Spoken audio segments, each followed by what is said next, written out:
Buenas noches, ¿qué tal? ¿Cómo están todos ustedes? Me da mucho gusto saludarles a todos y pues espero que hayan pasado un excelente día del amor y la amistad, ¿okay? Que fue el día de ayer.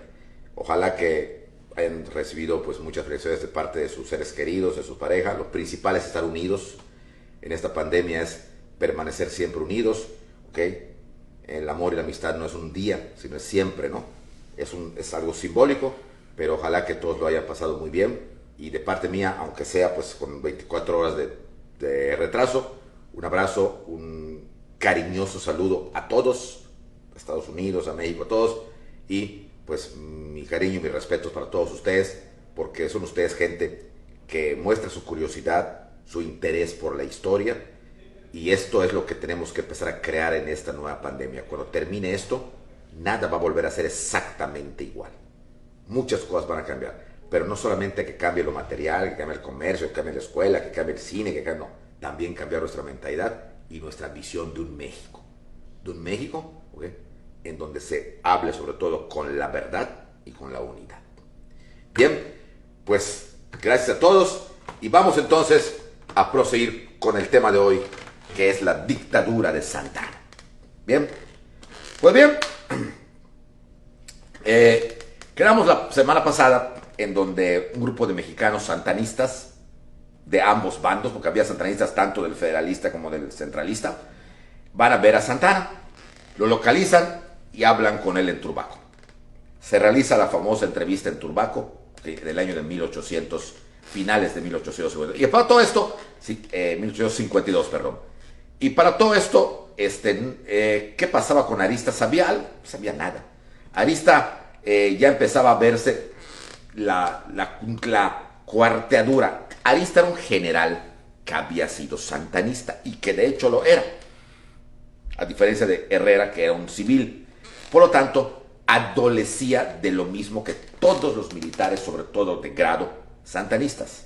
El bluff, el aplauso, ¿okay? La idea de ser como su jefe, como su ídolo, Santa Anna. Por lo tanto, si no lo sabía, que a lo mejor sí, a lo mejor no, yo pienso que no, pues era lo de menos.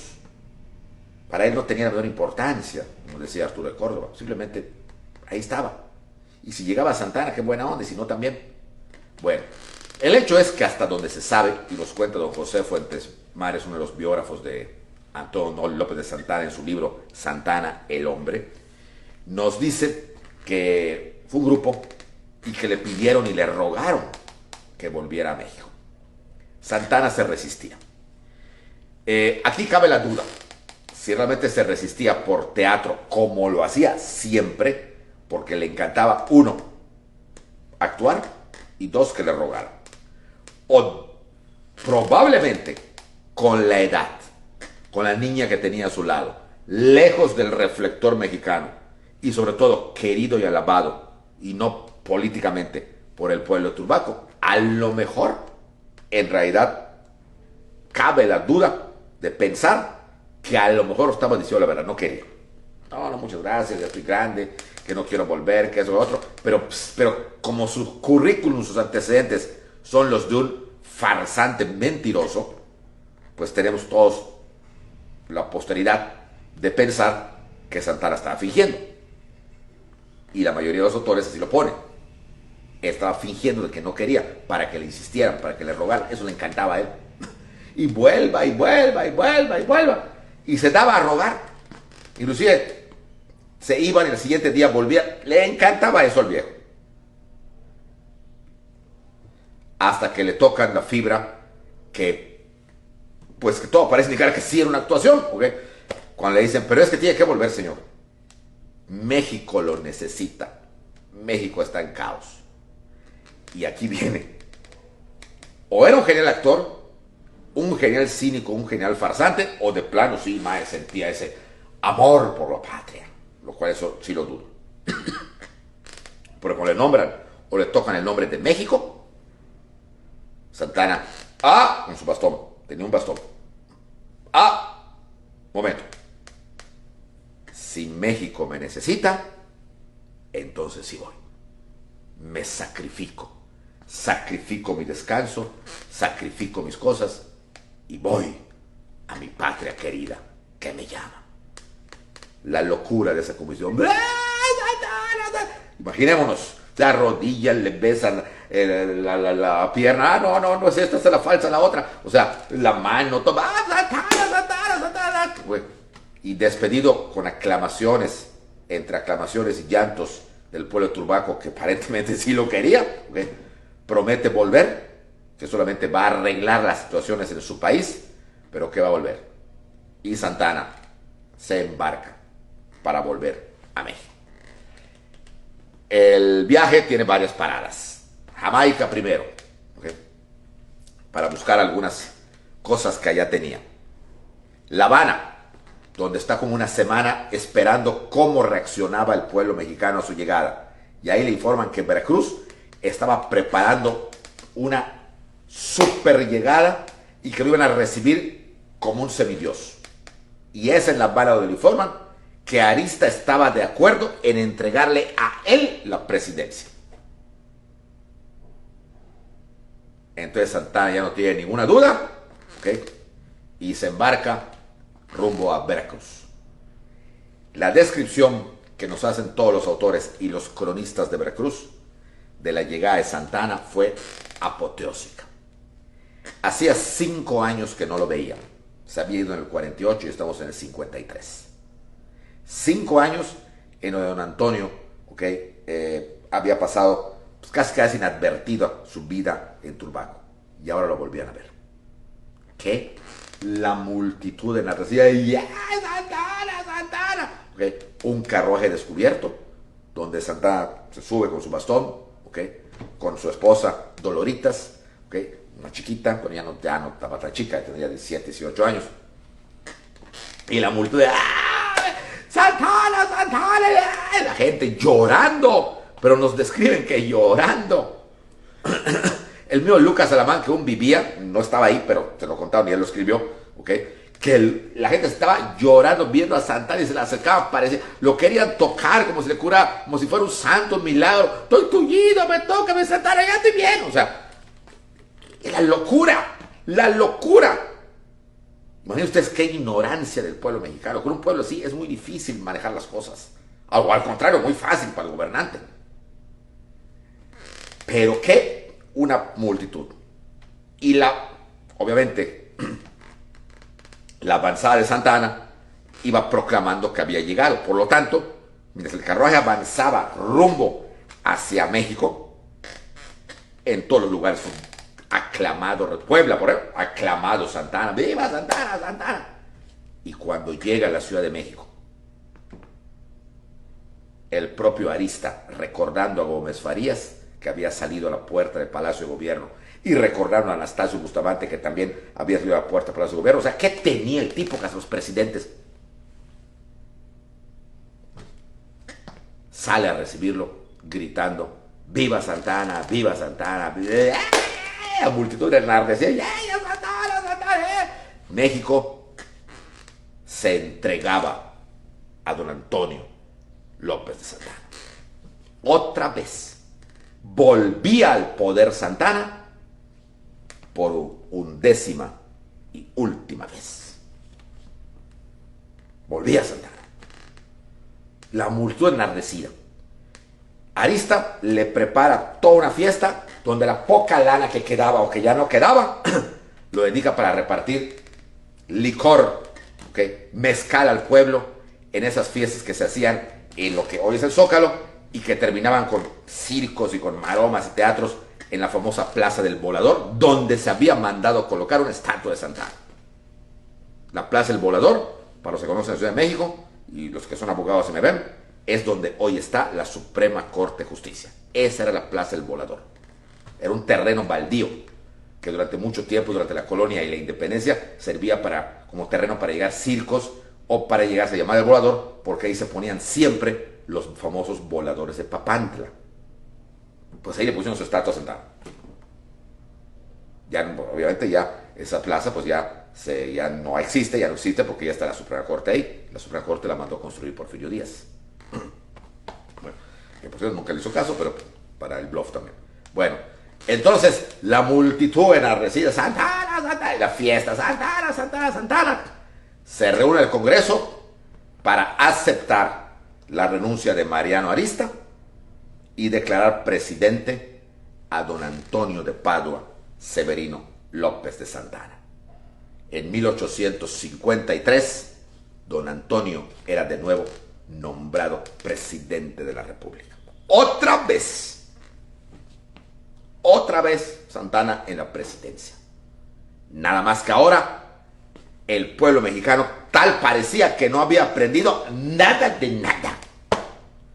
Porque ahora, peor, el grupo que como que se habían unido en Santana, no en ideología, pero sí en respecto a Santana, tanto el grupo federalista como el grupo centralista.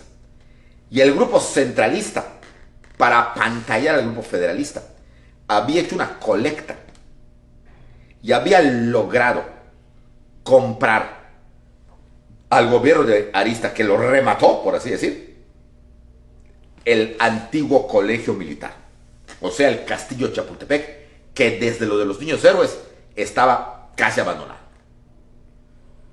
Le dieron una manita de gato los conservadores, o los centralistas, por así los conservadores, y cuando Santana es nombrado presidente, se lo entregan como recinto oficial para casa del presidente. Es cuando el presidente por primera vez va a tener una residencia oficial, ya no en su casa particular, y le entregan Chapultepec. Y Santana, pues, ¿a quién le dan pan que llore? Muy contento y muy feliz. Dice, pues por el castillo de Chapultepec, el castillo que fue creado para las vacaciones del virrey Revillagigedo, que nunca se terminó. Qué buena onda, qué buena onda. Y así, mal que mal, medio arreglado, no tanto como está hoy, porque es lo que hoy vemos, fue como lo arregló luego Carlota y posteriormente Porfirio Díaz y Carmelita, pero vaya, ya estaba habitable. Y Santana se va a vivir ahí. Y desde ahí va a ver y dominar, o sea, empieza a enloquecer el tipo, o al menos, si no enloquecer, se empieza a aprovechar de esa barbería de los dos partidos, eso sin contar del pueblo mexicano ignorante que él controlaba. Entonces, veía la Ciudad de México abajo y él se sentía. Imagínense ustedes, un hombre de 60 y tantos años, estando arriba, sabe que es el final de su vida, lo sabe, que está bastante arriba, ¿okay? Que la gente lo idolatra, que tiene controlados ahorita los dos partidos, porque los dos tratan de quedar bien con él, aún sus ex enemigos que eran los federalistas. Tiene a una chiquita a la que le hace disfrutar todas las noches, y tiene el poder. Era el momento de Santana. Era el momento. Entonces, Santana se siente el rey. Pero la cosa no para ahí. Sino que entonces, si ya le habían regalado a Santana Chapultepec y vivía como Chapultepec, ¿okay? Los federalistas entonces proponen, ¿okay?, que Santana tenga un título. Y apoyados por el pueblo y apoyados por los centralistas, a Santana le dan el título de Alteza Serenísima. Ya no iba a ser el señor presidente, ahora era Alteza Serenísima. Pero la cosa no termina ahí. Santana, aprovechando esta locura hacia él, convoca un plebiscito. ¡Ay, cuidado! A un plebiscito, para que el pueblo designe si quieren que Santana se quede toda la vida como presidente, eliminando el obstáculo de que cada 4 años hay elecciones. Ustedes saben. Y el pueblo reacciona al plebiscito y con una mayoría aplastante, el el pueblo vota porque Santana sea presidente vitalicio. Era un rey. Era un rey. Santana entonces era Alteza Serenísima y presidente vitalicio. Y entonces va a hacer lo que se le pegue su regalada gana. Es lo que se conoce, ahí sí correctamente, en la historia de México como la dictadura de Santana. Porque entonces había una constitución, pero Santana la pasó por los dientes. Ya no importaba nada. La constitución del 24, como la del 17, tampoco registraba el plebiscito, pero se hizo. Y es la voluntad del pueblo. Santana decía, es la voz del pueblo, y la voz del pueblo es la voz de Dios. Soy vitalicio. ¿Y qué sigue a esto? Entonces ahora sí, las locuras. Santana, presidente vitalicio, con el título de Alteza Serenísima, estando en lo alto, en el cerro de Chapultepec, se cree un rey y empieza a vestir como rey. Ya no viste como el Santana de uniforme, sí, con su uniforme, pero yo empecé con su capa. Con su capa, carruaje lujoso, empieza a vestir a sus ministros con sus uniformes, botones dorados. O sea, empieza un lujo que contrastaba completamente con la miseria del pueblo.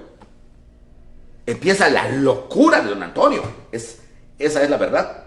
O sea, ya se sentía un rey. Y cuando bajaba de Chapultepec para ir a ver algo al Palacio Nacional o para oír un Te Deum que la iglesia, también aliada de él, daba a favor de él, iba en un carruaje y cuando bajaba, una capa, y dos tipos con la capa, y su guardia,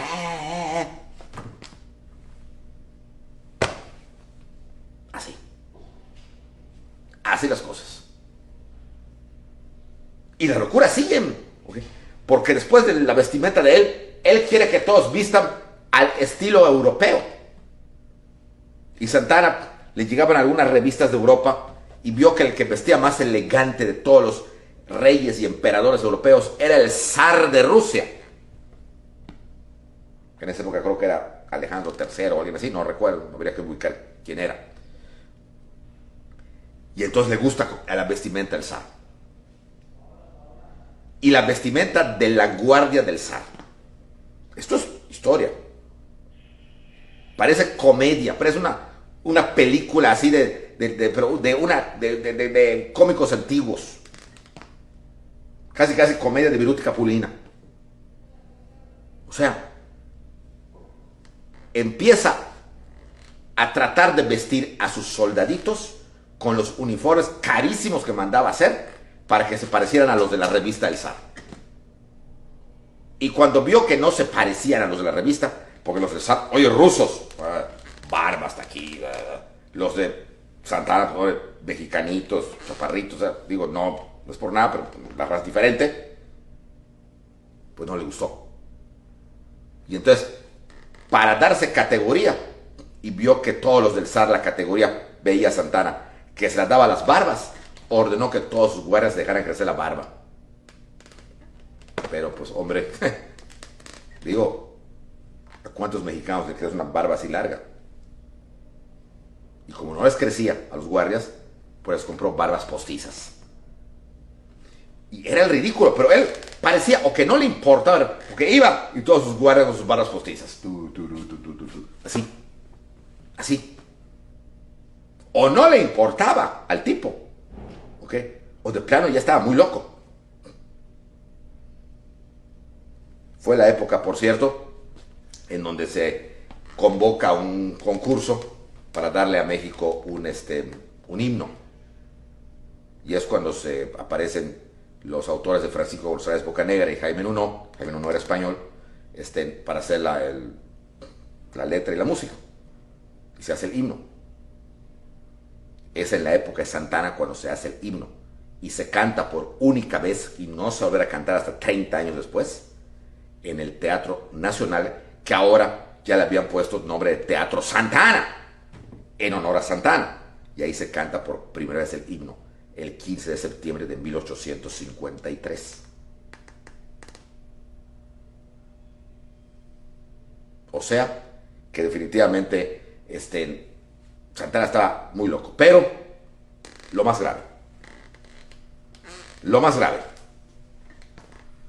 así que siéntese bien porque había lo más grave: los Estados Unidos de nuevo. Los Estados Unidos de nuevo, para 1854, el presidente Pierce, de nuevo, había promovido la anexión de más territorio de México. Es decir, los gringos eran un barril sin fondo. No se llenaban. Se habían llevado una tajadota y ahora querían más.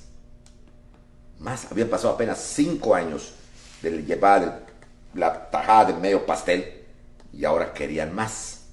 Pero ya no querían guerra. Para 1854 estamos hablando que estamos a unos cuantos años de la guerra civil que está ahí en Estados Unidos en 1861, de norte contra sur. Y para el 54 ya se veía venir una fuerza muy grande del norte norteamericano industrializado. De hecho, después de Pierce, ya solamente va a haber un presidente esclavista más, sureño y anexionista: Buchanan. Después de él sigue Lincoln. O sea, y se veía. Por eso es que no podía pedir guerra, porque además la influencia norteña americana había crecido. Y por lo tanto, los norteños estaban en contra de otra invasión a México. De hecho, está en los archivos de Washington, la oposición que el grupo norteño republicano, encabezado por el joven diputado Abraham Lincoln, protestó contra la injusta invasión a México. O sea, estaba claro que no querían más guerra. Pero para ganar escaños a favor del sur, necesitaban más terreno de México para convertirlos en estados del sur. De hecho, la Alta Sonora la habían dividido en Utah, Colorado y todo eso. Entonces necesitaban más, pero por las, entre comillas, buenas, por así decir. Y ahora que regresaba su socio, Antonio López de Santana, era el momento de volver a pactar con él. Y es cuando mandan a Mr. Forsyth, embajador de Estados Unidos en México, para que Mr. Forsyth pacte con Santana la venta. Hasta este momento, jóvenes que me escuchan y me ven, Santana no ha vendido nada. Texas se la arrebataron amenazadoramente con un tratado. Y la mitad de Estados Unidos, al menos jurídica y políticamente, la perdieron por la guerra. Y si Santana recibió bajo el agua un dinero que no está comprobado, eso es punto y aparte, por sus servicios y no por la venta. Pero ahora sí se va a hablar de una venta. 1853-1854. Este Mr. Forsyth va a venir a México con 3 carpetas. Los que me hicieron el honor de tomar el curso de Juárez y los Estados Unidos, vimos en un tema esto que voy a repetir. Cuando Forsyth viene con 3 carpetas, en donde eran 3 propuestas que Estados Unidos le hacía a Santana para vender territorio, venderlo. La primera propuesta era la venta de todo el norte de México, desde Baja California hasta Tamaulipas. La segunda propuesta, y además el paso por el Istmo de Tehuantepec. La segunda propuesta era siempre el norte, pero llegando Baja California, Sinaloa, Sonora, Chihuahua Coahuila. Nuevo León y Tamaulipas no. Pero el paso luego de Tehuantepec sí. Y el tercero, la Baja California y el paso por el Istmo de Tehuantepec. Ofreciendo diferentes precios, dependiendo, ¿verdad? Al más grande ofrecían, creo que $10,000 o algo por el estilo. ¿Ok? El chiste es que eran 3 para que Santana escogiera cuál iba a vender. La más económica era vender la Baja California, porque ellos querían tener el álbum completo, no solamente la alta, querían también la baja, y el paso por Tehuantepec. Pero aquí vienen esas cosas que también son extrañas en un personaje extraño como lo era Santana. A diferencia de los 5 años anteriores, cuando Santana se descaró y habló hasta decir basta de lo que era cómo atacar México, y se puede decir de alguna manera, de hecho, se une a la intervención americana. Ahora la actitud de Santana es más prudente, inclusive se le puede llamar hasta patriótica esa actitud. Santana no quiere ninguna de las 3. Siente que ahora sí es una traición. Si no lo sintió 5 años antes, la edad o lo que sea, siente que es una traición y que esto no va a llegar a nada. Pero como tampoco le podía decir que no a los norteamericanos, porque además Forsyth, con toda la prepotencia del mundo, le dice que tenía que escoger una de esas 3 y que eso no era ninguna, entonces Estados Unidos invadiría, le quitaría a Santana todo y además no le pagaría un quito. O sea, una amenaza. Que tal vez no lo iban a hacer, pero era una amenaza que Santana no sabía cómo estaban las cosas ahí. Entonces Santana estaba viéndose forzado a escoger una de las 3 opciones, pero no quería ninguna. Y es acá cuando Santana hace 2 cosas. Una, llamar al abogado don Manuel Díez de Bonilla, de los primeros y grandes internacionalistas abogados que tuvo México, para que él pactara directamente con Forsyth. La consigna era no ceder ninguno de los 3. Que salga un cuarto concepto, pero que no se ceda en ninguno de los 3. No hay venta de lo que ellos quieren. Esto era la consigna que tenía que trabajar Manuel Díez de Bonilla con Mr. Forsyth. La segunda, Santana se estaba dando cuenta de algo muy importante, que los Estados Unidos siempre iban a estar junto a México. Eso, así es. Pero que siempre iban a estar constantemente pidiéndole territorio. O sea, la amenaza de la guerra yanqui sobre México era ya algo que se estaba viviendo como algo normal para los Estados Unidos. Santana sabía que mientras él viviera con su astucia y habilidad, podía darle la vuelta como lo pretendía hacer ahorita. Pero iba a llegar un momento en que Santana se muriera. Eso pensaba el mismo Santana, ¿okay? Y lo dice en sus memorias, ¿eh? Y por lo tanto, ¿qué iba a pasar con México?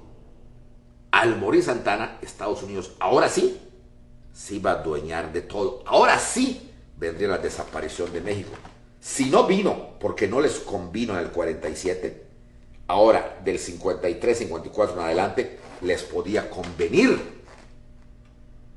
Entonces, ¿qué iba a pasar? Esa es la segunda cosa. Y entonces Santana, así como en el 47, su brújula estaba hacia los Estados Unidos, en el 53-54, su brújula giró hacia Europa. Es decir, da un giro de 180 grados. México no puede solo. Después de mí, hay nadie. Por lo tanto, necesita el apoyo de una potencia extranjera. Porque si no, cuando yo me vaya, esto se muere. Desaparece el país. Y aconsejado por su ministro, don Lucas Alamán, le dice que sí, tiene razón, México ha probado en 40 años de vida independiente que no sabe lo que es gobernar, que no tiene ni idea y que la multitud, sobre todo la clase más o menos culta, ¿okay?, conservadora, pensaba que estaba mejor antes en la colonia que en la independencia. Y Alamán le propone que la idea de ir a ver a Europa era correcta, pero que si se iba a apoyar a Europa, fuera un país que apoyara con un príncipe católico y que el país fuera potente. Es decir, que tuviera fuerzas para hacerlo. Santa Anna, convencido de que la única manera de detener esos torrentes impetuosos del Niágara, como había dicho Zavala, que todo lo que hiciera México serían pequeñas hojas de papel que no podían detener la torrente impetuosa del Niágara, palabras de Zavala en su libro Mi viaje por Estados Unidos, había que hacerlo no con hojas de papel, que eran ellos los mexicanos, sino con un muro de acero. Y ese muro de acero tenían que encontrarlo en Europa. Un príncipe católico de una casa reinante fuerte y poderosa, que venga para que le interese gobernar México, salvar la raza latina y la religión católica y salvar la cultura mexicana de que desapareciera en poder de los anglosajones y de los protestantes y judíos norteamericanos.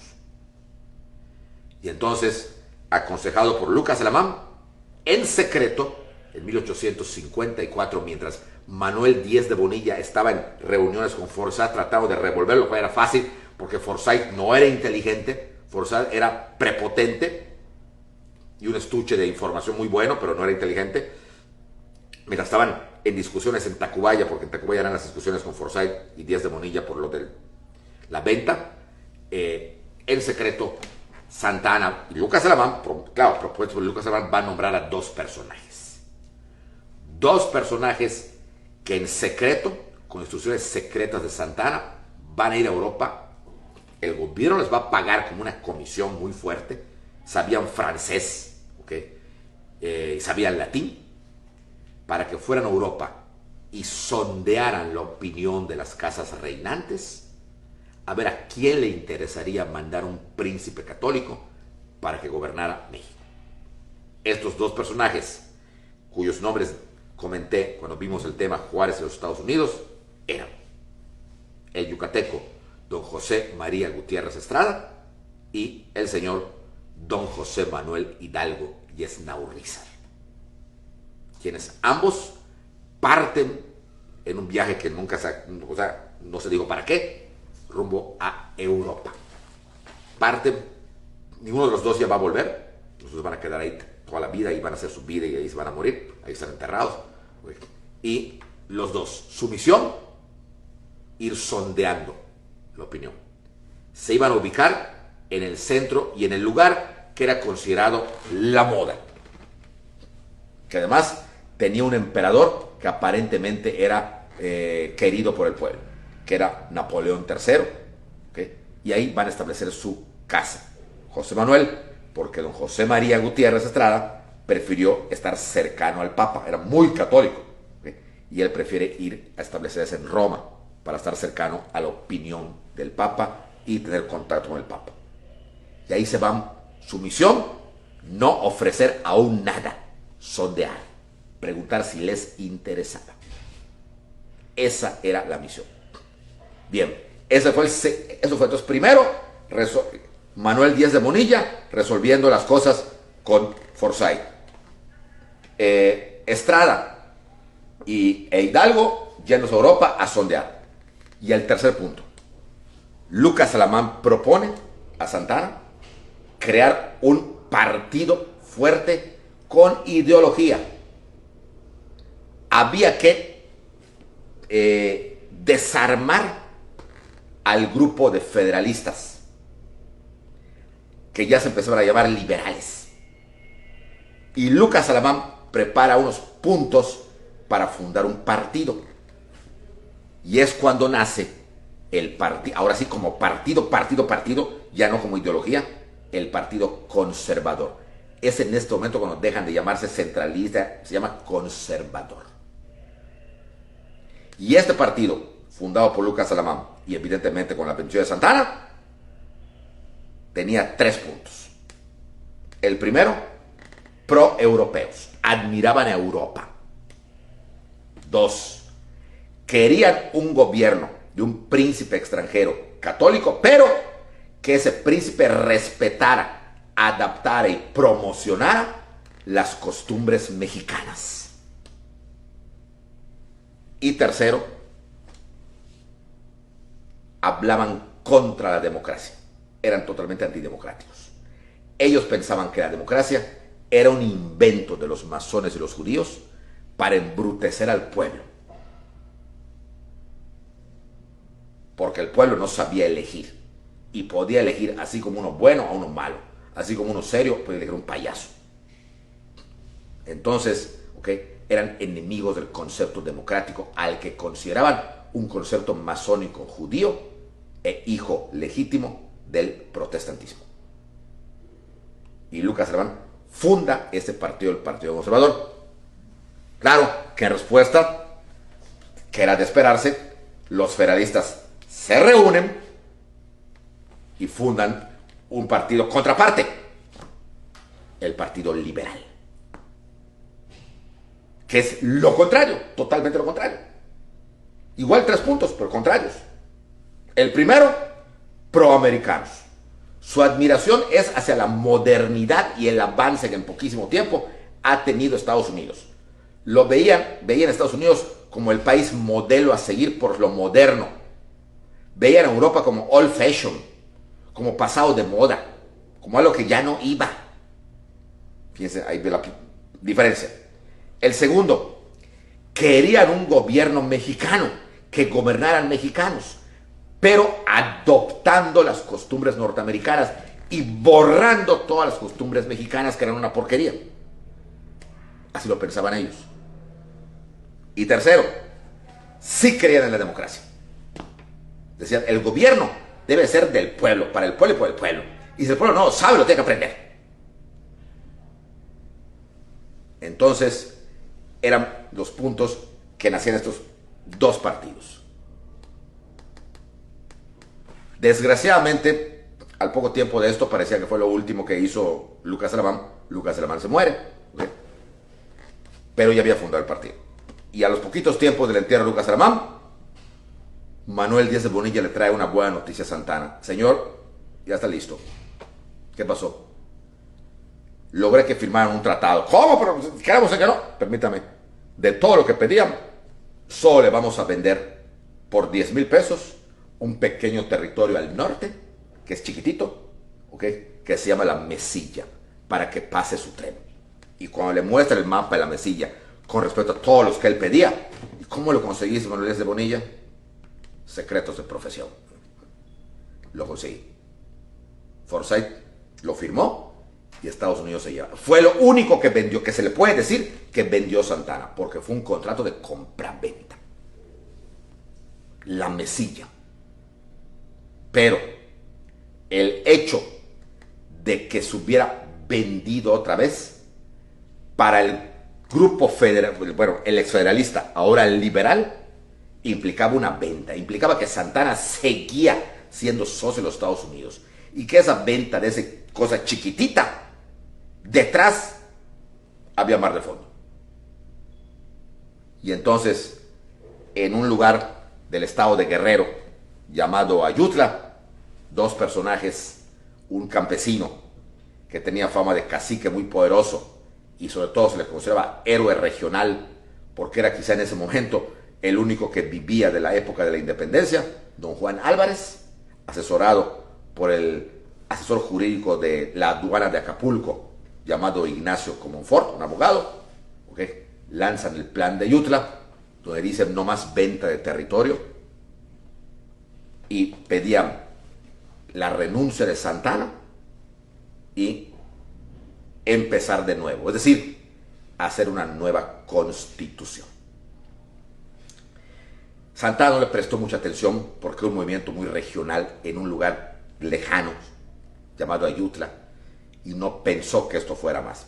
Pero conforme fueron pasando los días, las guarniciones de soldados mal pagados y obligados a vestir ridículamente, y sobre todo el pueblo que empieza a pagar impuestos porque Santana empieza a subir impuestos para poder sostener el castillo de Chapultepec, sostener sus capas, sostener su Alteza Serenísima, sostener todo, y cobra impuestos de todo, impuestos de los perros, de los gatos, de las gallinas, llega a cobrar hasta por el aire. El aire que se respiraba, decía que mientras salgas a la calle en México te regala el aire, es gratis, pero si tú tienes ventanas y puertas en tu casa donde entra el aire, tienes que pagar, porque ese aire era de México. Entonces, y ante esta locura, el pueblo que antes había apoyado a Santana, pues mientras no le toque su bolsillo, todo va bien.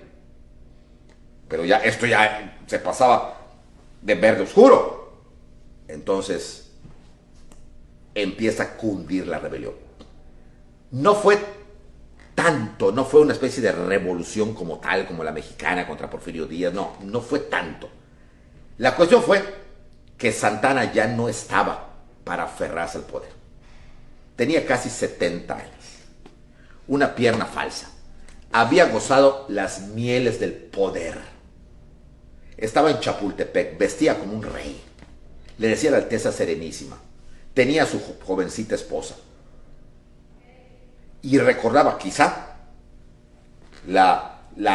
a sus nuevos clientes y amigos que lo adoraban, que eran los colombianos en Turbaco.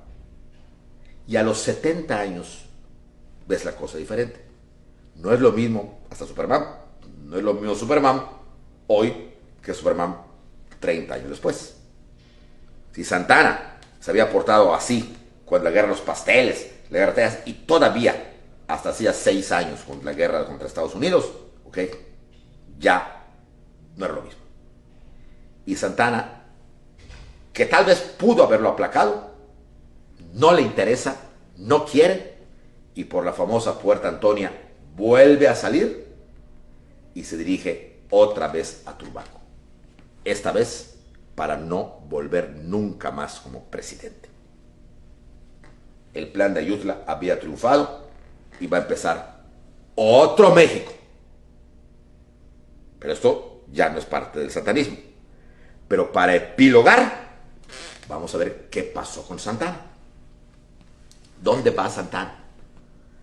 Santana había vendido ya sus haciendas tanto de Manga de Clavo como del Lencero, aunque luego recuperó el Lencero. Y luego agarró todo su dinero, se fue a Veracruz con su pequeña familia, ya era un hombre mayor, ya tenía su bastón, y de ahí pasa a La Habana, está un tiempecito allá, de La Habana se va otra vez a Jamaica, y de Jamaica vuelve a Colombia. Y de nuevo se queda en Turbaco. Y ahí se queda. Pasan los años, 1855, es el año que se fue, 56, 57, 58, 59, 60, 61, 62, 63, 64. 9 años. ¿Y Santana seguía vivo? Claro, sí, era longevo. Y vivo, o sea, y no solamente vivito y coleando, sino que vivía y bebía, o sea, estaba bien el tipo. Quizá el trabajo en Turbaco, muy al campo, le gustaba, pero conforme fue también pasando de los 70, 72, 73, fue añorando volver a México. Pero esperaba que los mexicanos lo fueran a buscar. Las 11 veces anteriores lo habían ido a buscar. ¿Y por qué esta vez no? Y esperó, y Santana espera y no vuelve. No van, hoy los mexicanos ya se olvidaron de él. ¿Por qué se olvidaron? Porque había nacido un nuevo México. El México de una nueva generación.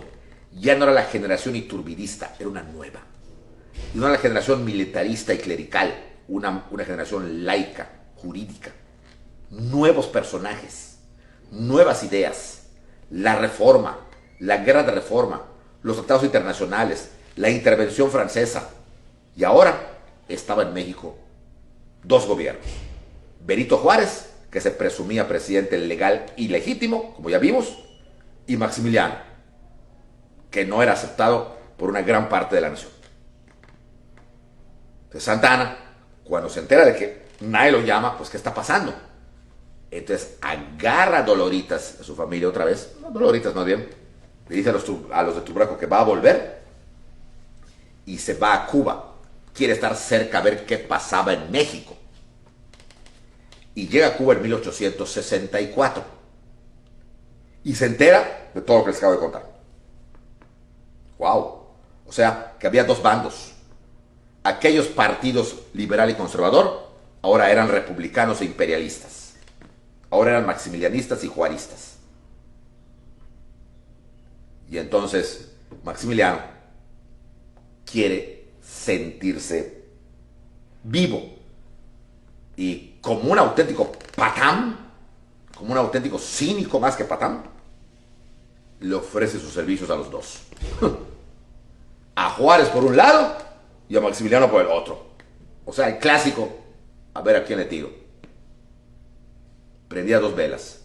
Lo que no sabía es que ninguno de los dos cayó en el garlito. Maximiliano era tonto, pero no lo tanto como para darse cuenta que Santa Anna tenía una historia negra. Y ambos le agradecieron el favor de querer unirse a ellos.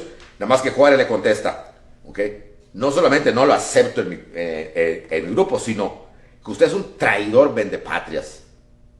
Y cuando triunfemos, lo voy a agarrar y se le va a juzgar como traidor que es. Así que más vale que ni pise México.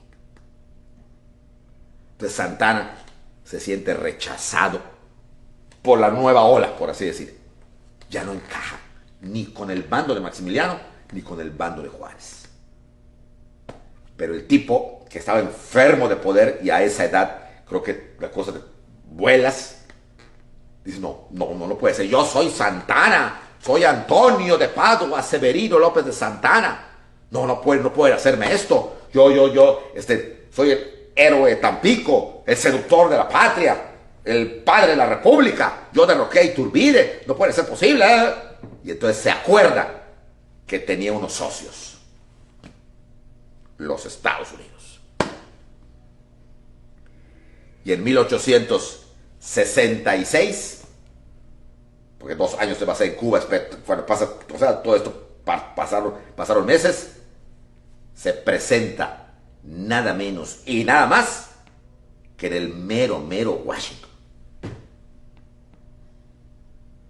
para hablar con el presidente. Pero de nuevo, Santa Anna era un juguete, vamos a ver así, pasado de moda. Los Estados Unidos ya habían cambiado de política. Los sureños habían sido derrotados militar y políticamente precisamente el año anterior. Gobernaba un presidente republicano, norteño, unionista, llamado Andrew Johnson, que era el vicepresidente y había sustituido a Abraham Lincoln después que fue asesinado. Amigo de México, había reconocido a Juárez como tal, le había dado una cena en la Casa Blanca a Margarita Maza. Y va este tipo y quiere hablar con él.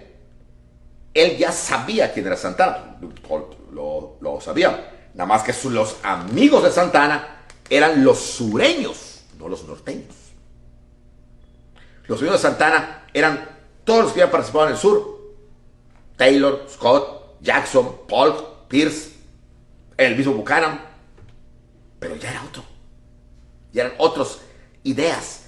Ya la idea no era adueñarse territorialmente de México, sino más que nada quizá económicamente, pero no territorialmente.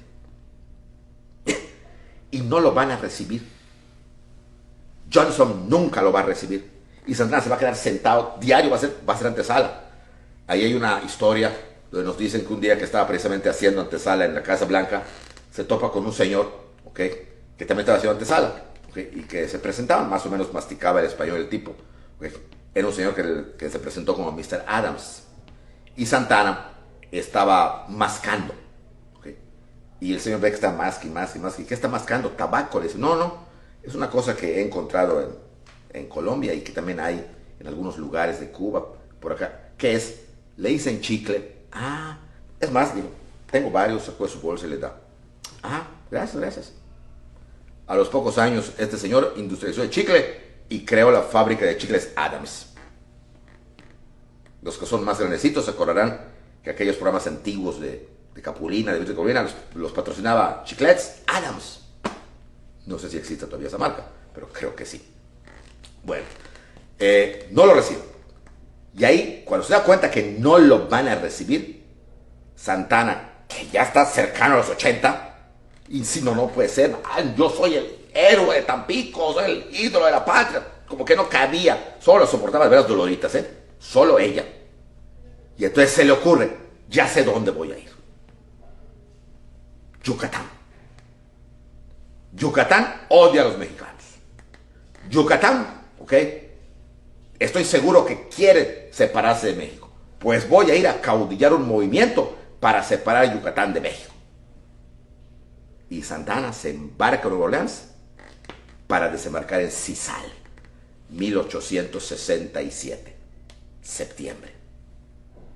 Pero cuando llega a Cizal, ya había pasado todo. Maximiliano lo habían fusilado, Juárez ya estaba en la Ciudad de México y el gobernador de Yucatán era don Manuel Cepeda Peraza, ilustre republicano yucateco.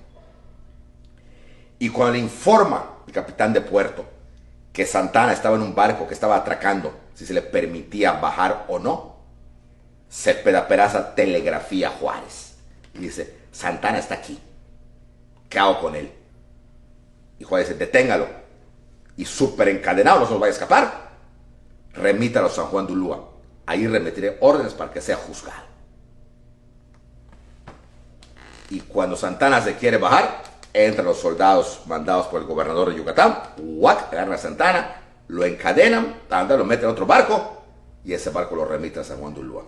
Pocos saben que Santana fue detenido en tierras yucatecas, frente a Cizal. Bueno, más que tierras del mar. Y se lo llevan a San Juan de Ulúa. Ahí lo meten a una mazmorra esperando instrucciones de Juárez. Y Juárez manda a 5 jueces para que lo juzguen por traidor y vendepatrias.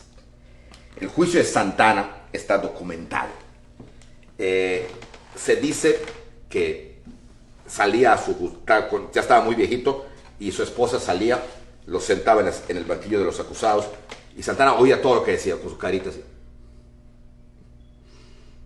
En pocas palabras, para no quitarles más el tiempo a todos ustedes, y terminaron con algo, pues no alegre, pero les dio pena Santana. Y aunque Juárez había decretado que le apliquen la pena de muerte, los jueces lo declararon culpable, pero no con pena de muerte, con destierro. Y Santana es desterrado. Salvó la vida. Se vuelve a Turbaco, donde está otro tiempo más, hasta que al final de cuentas ya él se siente ya muy mal y quiere morir en su patria. Y Doloritas hace todos los trámites para que pueda venir Santana, y el nuevo presidente, que era don Sebastián Lerdo Tejada, está bueno, que venga, ya no hace daño. Y vuelve Santana y le dan un departamentito chiquitito ahí en el Centro Histórico de México, donde vive muy mal. Se dice que Doloritas tenía que darles unos moneditas a los léperos, como se decía antes, al pueblo del Zócalo, para que subiera al cuarto de Santana y le dijera: señor, México lo necesita, vuelva. Ay, sí, voy a volver, no te preocupes. Bueno, eso lo tranquilizaba, hasta que el 21 de junio de 1876, poco antes de que Lerdo cayera de la presidencia, Santana muere. Es enterrado en donde hasta hoy está, en una tumba del Panteón del Tepeyac, en la Ciudad de México. La tumba dice: excelentísimo señor Antonio López de Santana. Y abajito otra crucecita donde dice: Dolores Tosta, viuda de Santana. Ella también, años después, fue enterrada ahí. Esta es la historia de Santana, esta es la historia del santanismo, y esta es parte de una historia de México, de la que si no hemos aprendido, tenemos que aprender. Pues muchas gracias, y pues que la pasen muy bien, y nos vemos el próximo lunes. Muchas gracias a todos ustedes y muy buenas noches.